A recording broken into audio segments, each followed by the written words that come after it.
by not just letting our character be one dimensional and really giving them strong emotions and a big arc in terms of how they would grow over the course of the comic book just gave us so much more to work with. So, for episode 3, we wanted to talk about the purpose of each page, which is a different step than sometimes we do. But because of how this was evolving, we thought it was important to think about the action through kind of the feelings of each page. So, for page 1, that was the arrival and disruption. So, the purpose was establish normalcy. We're in an apartment. And then we introduce the wrongness. Something's going on here. I don't know if it's upsetting or not. I need clarification. So that's how we started. And then we went into the avoidance and control. So this was showing that denial through action. So I can't remove it, but I'm going to ignore it. So I'm trying really hard to be that kind of character who's just sort of finding ways around it. Then into page 3 was obsession and erosion. So this is the shift from control to fixation. And this is the mess, something it has to do something. This means something to me.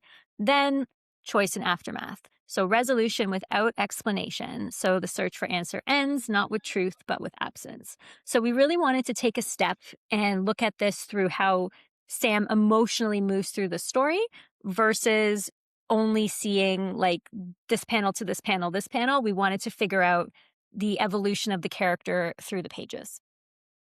And just before we get into with me drawing the character now more full figured, I wanted to comment on how we decided upon 4 pages. It's really more or less a starting point. It could have been 3 pages, it could have been longer, could have been a single page. But I think we decided that the emotional beats of this character, what they were going through, 4 pages at that moment felt good.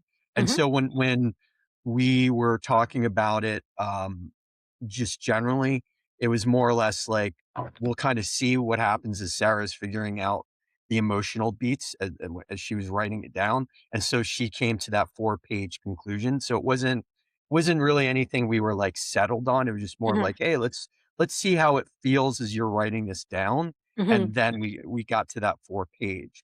And then the other thing I wanted to uh, make a comment about was that doing this the way that she did with those real emotional profiles for each page, that's not necessarily something that happens all the time. This is actually, I commented on that episode.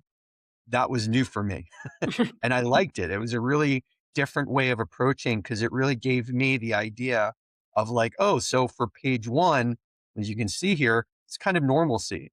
Hmm. Person's going through very everyday type of movements. And it gave me like a real focal point for what I wanted to do with that page 1. And then that page 2, you get to a bit bigger movement, right? And that was shown through their stance, how they move their arms, how their, hair is moving a bit. They're acting a little bit bigger, right? And that I think was very helpful for this kind of story because we know that this person is going from one state of mind into a completely different state of mind by the end of the story. And Hmm. that's called a character arc, but not every character is going to go through something like that in that way. So, because this is a shorter story, I think you doing that kind of emotional breakdown per page really worked. Now, let me ask you a question. If it Hmm. was, let's say, a 30-page story, would you attempt it that way?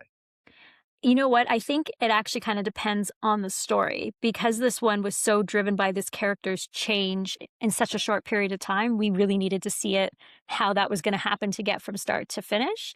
I probably definitely wouldn't do page by page, but probably would do something similar of what needs to happen at certain points in order to make that massive emotional switch. Because this character goes from sort of calm and reserved to prying open a door on their wall pretty quickly. So we had to figure out how that would happen in order to make it make sense.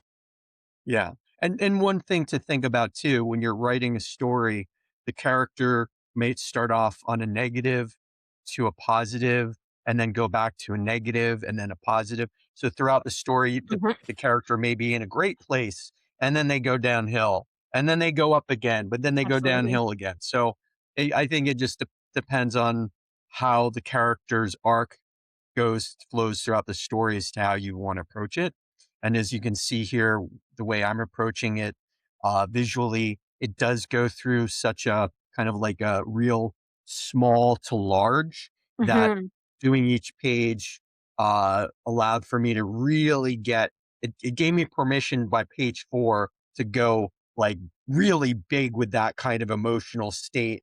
And that I think really informed how the pages would look, how I would break down panels, all of that kind of stuff, which you'll see coming up. And I'm taking notes here as we're talking uh, in that episode as we're talking and figuring out like, oh, the hair is going to be big here, and they're going to be their clothing maybe become more disheveled, Mhm. and maybe we're talking about like colors.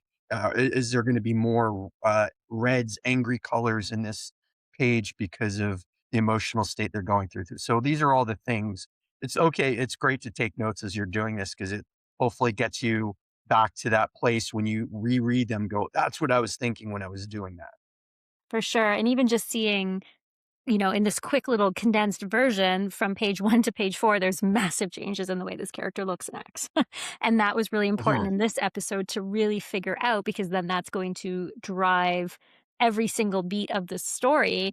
When you just look at this character that came in, happily holding boxes to somebody who looks like this, we had to make a lot happen in such a short amount of time, which is, you know, an interesting exercise in and of itself, and these visuals really help to capture what that was gonna be like.